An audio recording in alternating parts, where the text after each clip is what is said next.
नमस्कार दोस्तों, स्वागत है आपका हमारी 3 स्टार कॉन्सेप्ट स्टडी पर। तो फ्रेंड्स, आज हम जीव विज्ञान के एक बहुत ही महत्वपूर्ण टॉपिक को कवर करने वाले हैं। जीव विज्ञान के अंतर्गत हमने अभी तक जीव विज्ञान की प्रमुख शाखाएं को कवर कर लिया है और कोशिका से संबंधित जितने भी प्रश्न बने थे तो वो भी हमने कवर कर चुके हैं। और आज हम ऊतकों से संबंधित जितने भी प्रश्न होंगे उन सभी को कवर करेंगे। तो फ्रेंड्स, आज का टॉपिक है हमारा ऊतकों से संबंधित जितने भी प्रश्न बन सकते हैं उनको एक ही वीडियो में कवर करेंगे। तो आज के सेशन को स्टार्ट करते हैं पहले प्रश्न से बिना देरी के। तो ये रहा पहला प्रश्न हमारा स्क्रीन पर। प्रश्न है, ऊतक क्या होता है? फ्रेंड्स, हमसे पूछा गया है कि ऊतक क्या होता है। तो फ्रेंड्स, इसका सही जवाब क्या होगा? वे कोशिकाएं जो मूल रूप से दिखने में और कार्य करने में समान होती हैं वो क्या होता है? ऊतक होते हैं। वे कौन सी? जो दिखने में और कार्य करने में समान होती है। तो फ्रेंड्स, इसको आप याद रखिएगा। अगला प्रश्न देखते हैं। अगला प्रश्न है हमारा, हमारे शरीर में वसा संचायक ऊतक कौन सा है? फ्रेंड्स, हमसे पूछा गया है कि वसा संचायक ऊतक कौन सा है। तो इसका सही उत्तर क्या हो जाएगा? इसका सही उत्तर हो जाएगा एडिपोज ऊतक है। कौन सा? एडिपोज ऊतक। ऑप्शन डी करेक्ट आंसर होगा। अगला प्रश्न देखते हैं। अगला प्रश्न पूछा गया है हमसे, निम्नलिखित में से कौन सा एक संयोजी ऊतक है? कौन सा एक संयोजी ऊतक है? तो फ्रेंड्स, इसका सही उत्तर हो जाएगा ऑप्शन सी। क्या है? ऑप्शन सी हड्डी। क्या है? हड्डी है। अगला प्रश्न देखते हैं। अगला प्रश्न है, निम्न में कौन एक संयोजी ऊतक है? फ्रेंड्स, हमसे पूछा गया है कि कौन एक संयोजी ऊतक है। तो फ्रेंड्स, इसका सही उत्तर हो जाएगा ऑप्शन बी। क्या है? रक्त एक संयोजी ऊतक है। आपको याद रखना है, रक्त क्या है? एक संयोजी ऊतक है। अगला प्रश्न पर चलते हैं। अगला प्रश्न है हमारा, हमारे शरीर की हड्डियों में कौन से ऊतक पाए जाते हैं? फ्रेंड्स, हमसे पूछा गया है कि हड्डियों में कौन से ऊतक पाए जाते हैं। तो फ्रेंड्स, इसका सही उत्तर क्या हो जाएगा? इसका सही उत्तर हो जाएगा ऑप्शन सी। क्या पाए जाते हैं? संयोजी ऊतक पाए जाते हैं। अगले प्रश्न पर चलते हैं। प्रश्न हमसे पूछा गया है, हमारे शरीर में कई अंग हैं। सही बात है। निम्नलिखित में से कौन सा अंग सबसे बड़ा है? तो फ्रेंड्स, सबसे बड़ा कौन सा अंग है हमारे शरीर में? तो पेट, जो कि नहीं है, बिल्कुल गलत है। गुर्दे नहीं है। त्वचा, ऑप्शन सी करेक्ट आंसर हो जाएगा। क्या? त्वचा सबसे हमारे शरीर का सबसे बड़ा अंग है। आपको ये याद रखना है। अगले प्रश्न पर चलते हैं। अगला प्रश्न पूछा गया है हमसे, त्वचा के नीचे और आंतरिक अंगों के बीच कौन सा ऊतक बनता है? फ्रेंड्स, हमसे पूछा गया है कि त्वचा के नीचे और आंतरिक अंगों के बीच कौन सा ऊतक बनता है। तो फ्रेंड्स, इसका सही उत्तर क्या हो जाएगा? ऑप्शन बी करेक्ट आंसर हो जाएगा। क्या है? वसा है जो त्वचा के नीचे और आंतरिक अंगों के बीच में बनता है। तो फ्रेंड्स, इसका सही उत्तर क्या होगा? वसा। अगले प्रश्न पर चलते हैं। अगला प्रश्न है हमारा, प्रश्न है, कौन से ऊतक में मैट्रिक्स होते हैं और कोशिकाएं मैट्रिक्स में सन्निहित होती हैं? तो फ्रेंड्स, इसका सही उत्तर क्या हो जाएगा? इसका सही उत्तर हो जाएगा ऑप्शन ए। क्या है? संयोजी। ऑप्शन ए करेक्ट आंसर हो जाएगा। अगले प्रश्न पर चलते हैं। अगला प्रश्न पूछा गया है, पेशी ऊतक कितने प्रकार के होते हैं? फ्रेंड्स, हमसे पूछा गया है कि पेशी ऊतक होते हैं जो वो कितने प्रकार के होते हैं। तो इसका सही उत्तर हो जाएगा ऑप्शन सी। कितने प्रकार के होते हैं? 3 प्रकार के होते हैं। और इससे संबंधित फैक्ट देखते हैं कि पेशी ऊतक अनेक लंबे बेलनाकार तंतुओं से बना होता है जो समांतर पंक्ति में व्यवस्थित होते हैं। यह तंतु कई सूक्ष्म तंतुओं से बना होता है जिसे पेशी तंतु कहते हैं। सामान्य शरीर की सभी गतियों में पेशियां प्रमुख भूमिका निभाती हैं।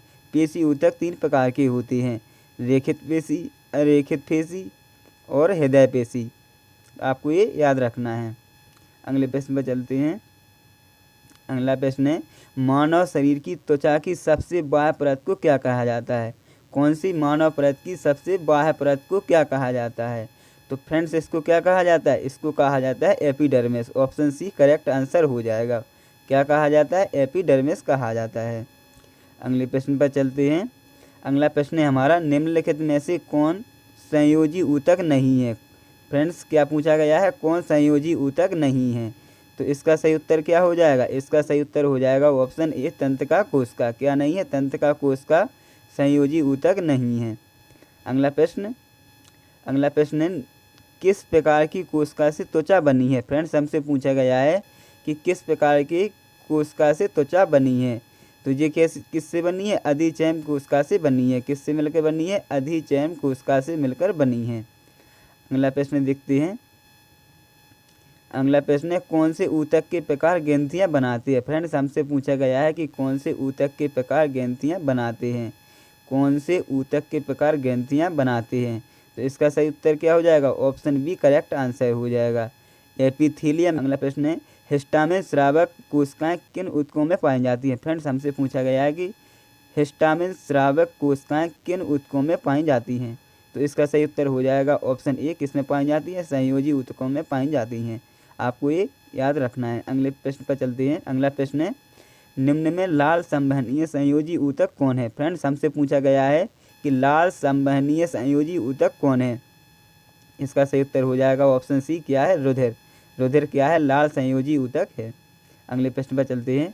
अगला प्रश्न है, फ्लोएम किसके अतिरिक्त अन्य सभी से मिलकर बना होता है। फ्रेंड्स हमसे पूछा गया है फ्लोएम किसके अतिरिक्त अन्य सभी से मिलकर बना होता है। तो इसका सही उत्तर क्या हो जाएगा, फ्लोएम वाहिका हो जाएगा। क्या हो जाएगा, फ्लोएम वाहिका से अन्य सभी से मिलकर बना होता है। अगले प्रश्न पर चलते हैं। अगला प्रश्न है हमारा, निम्न में से कौन सा पशु ऊतक प्रकार का नहीं है। फ्रेंड्स हमसे पूछा गया है कि निम्न में से कौन सा पशु ऊतक प्रकार का नहीं है। कैसा नहीं है, ऊतक प्रकार का नहीं है। तो इसका सही उत्तर क्या हो जाएगा, ऑप्शन ए करेक्ट आंसर हो जाएगा, मेरिस्टेमेटिक। जब ये पशु से नहीं है तो किससे संबंधित है, ये प्लांट से संबंधित है। किससे, प्लांट से संबंधित है। अगला प्रश्न देखते हैं। इससे संबंधित फैक्ट दिए गए हैं कि जंतुओं के शरीर में उपकला ऊतक, संयोजी ऊतक, पेशी ऊतक आदि पाए जाते हैं। मेरिस्टेमेटिक ऊतक पौधों में पाया जाता है, अभी हमने आपको बताया है। यह पादप ऊतक का एक प्रकार है। पादप ऊतक मुख्यतः दो प्रकार का होता है। कौन कौन सा, विभाज्योतक और स्थायी ऊतक होता है। विभाज्योतक और स्थायी ऊतक होता है। यहाँ ऊतक है, आपको जी याद रखना है। अगला प्रश्न देखते हैं। अगला प्रश्न है, किसी पौधे का कौन सा भाग पौधे की जड़ों से पौधों के शेष भागों में जल का परिवहन करता है। फ्रेंड्स हमसे पूछा गया है कि किसी पौधे का कौन सा भाग पौधे की जड़ों से पौधे के शेष भागों में जल का परिवहन करता है। तो फ्रेंड्स इसका सही उत्तर क्या हो जाएगा, जाइलम ऊतक। क्या है, जाइलम ऊतक।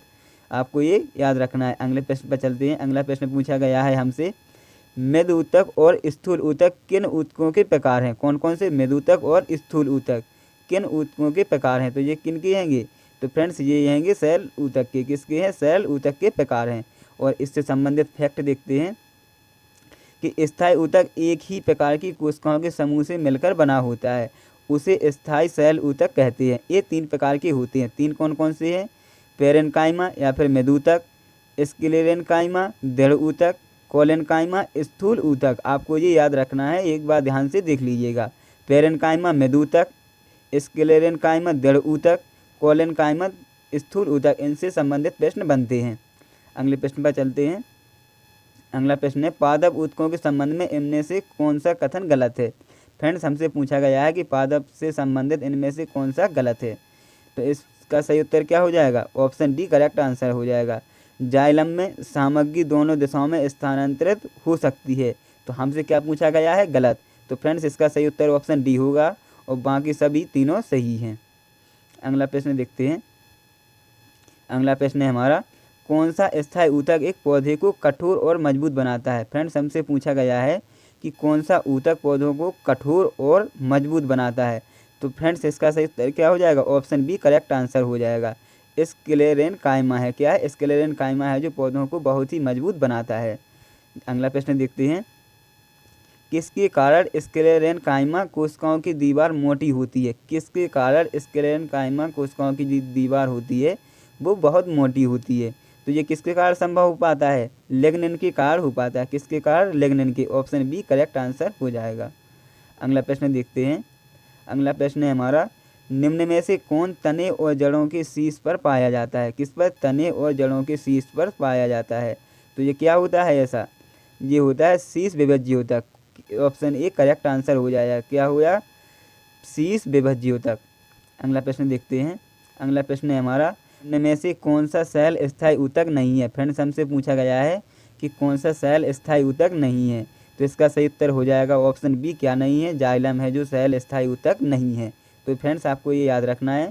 अगला प्रश्न देखते हैं, निम्नलिखित में से कौन एक जटिल स्थायी ऊतक नहीं है। फ्रेंड्स हमसे पूछा गया है कि कौन जटिल स्थायी ऊतक नहीं है। तो फ्रेंड्स इसका सही उत्तर क्या हो जाएगा? ऑप्शन ए करेक्ट आंसर हो जाएगा।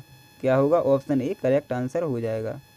अगला प्रश्न देखते हैं, निम्नलिखित में से कौन सा एक सरल स्थायी ऊतक नहीं है? क्या नहीं है? एक सरल स्थायी ऊतक नहीं है। तो इसका सही उत्तर क्या हो जाएगा? ऑप्शन डी करेक्ट आंसर हो जाएगा। क्या? ऑप्शन डी करेक्ट आंसर होगा। अगला प्रश्न देखते हैं, निम्नलिखित में से कौन सा सामान्य स्थायी ऊतक नहीं है? फ्रेंड्स हमसे पूछा गया है कि कौन सा सामान्य स्थायी ऊतक नहीं है। क्या सामान्य स्थायी ऊतक नहीं है? तो इसका सही उत्तर हो जाएगा ऑप्शन क्या? ऑप्शन सी करेक्ट आंसर हो जाएगा। क्या है? ऑप्शन सी करेक्ट आंसर हो जाएगा। अगला प्रश्न देखते हैं, अगला प्रश्न पूछा गया है हमसे, पौधों में उस ऊतक का नाम क्या है जो जड़ों से पौधों के अन्य हिस्सों में पानी और खनिज पहुंचाता है? क्या?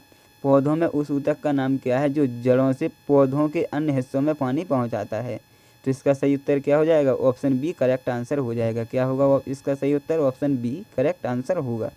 अगला प्रश्न देखते हैं, अगला प्रश्न है हमारा, पौधों में कौन सा ऊतक पानी का संवहन करता है? फ्रेंड्स हमसे पूछा गया है कि पौधों में कौन सा ऊतक है जो पानी का संवहन करता है? तो इसका सही उत्तर क्या होगा? ऑप्शन बी करेक्ट आंसर हो जाएगा। जाइलम है जो क्या करता है? पानी का संवहन करता है। अगला प्रश्न देखते हैं, अगला प्रश्न है, निम्नलिखित में से कौन सा ऊतक जड़ों से खाद्य पदार्थों का परिसंचरण करता है? तो इसका सही उत्तर क्या हो जाएगा? ऑप्शन बी करेक्ट आंसर होगा। क्या होगा? जाइलम के द्वारा जड़ों से खाद्य पदार्थों का परिसंचरण किया जाता है।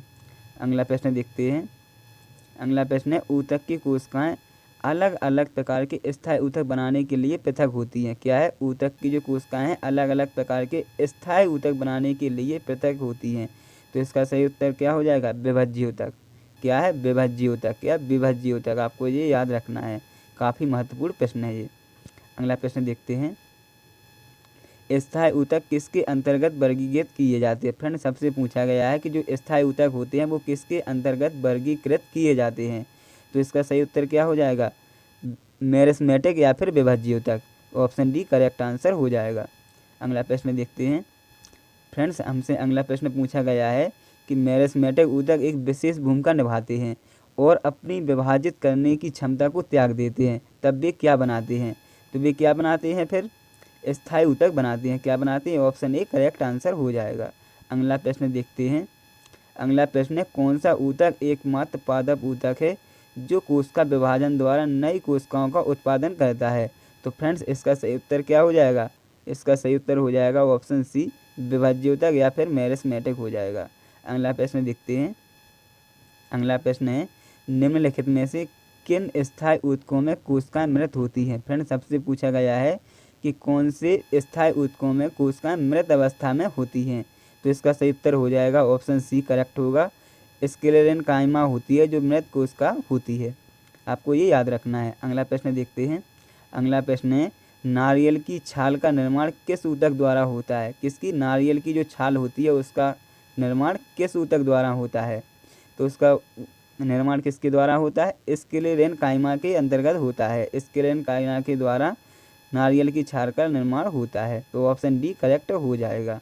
अगला प्रश्न देखते हैं, अगला प्रश्न पूछा गया है, निम्न में से किस ऊतक में कठोर कोशिका भित्ति पाई जाती है? फ्रेंड्स हमसे पूछा गया है कि ऐसा कौन सा ऊतक है जिसमें कठोर ऊतक भित्ति पाई जाती है? तो इसका सही उत्तर क्या हो जाएगा? स्क्लेरेन्काइमा है जिसकी कठोर भित्ति पाई जाती है। अगला प्रश्न देखते हैं, अगला प्रश्न पूछा गया है कि निम्न में साधारण स्थायी ऊतकों के 3 प्रकार कौन कौन से हैं? कितने साधारण ऊतकों के?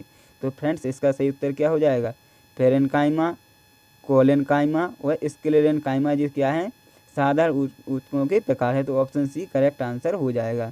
अगला प्रश्न देखते हैं, अगला प्रश्न है, पादप कोशिका भित्ति किससे बनी होती है? फ्रेंड्स हमसे पूछा गया है कि जो पादप कोशिका भित्ति होती है वो किससे बनी होती है?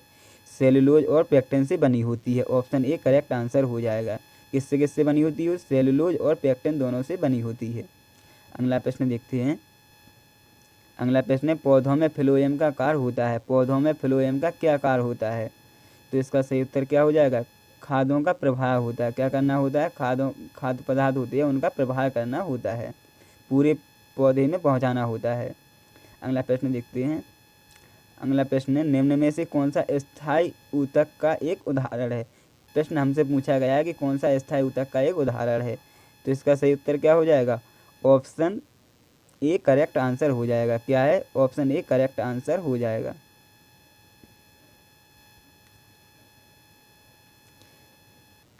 निम्न में से कौन सा स्थायी ऊतक का एक उदाहरण? फ्रेंड्स हमसे पूछा गया है कि कौन सा स्थायी ऊतक का एक उदाहरण है। तो फ्रेंड्स इसका सही उत्तर हो जाएगा ऑप्शन बी, जाइलम है, जो क्या है? स्थायी ऊतक का एक उदाहरण है। अगला प्रश्न देखते हैं। अगला प्रश्न है, रेगिस्तानी पौधों की बाह्य त्वचा जिसे क्या कहा जाता है? एपिडर्मिस में एक मोटी मोम जैसी परत कौन सी होती है? जो रेगिस्तान पौधों की बाह्य त्वचा एक मोटी मोम जैसी परत दिखाई देती है, वो क्या होती है? तो फ्रेंड्स वो होती है क्यूटिन। किसकी वजह से क्या होती है वो ऊपर? क्यूटिन होती है। तो फ्रेंड्स आज का सेशन हमारा कंप्लीट पूरा हुआ। आपको कैसा लगा आप कमेंट बॉक्स में ज़रूर बताइएगा।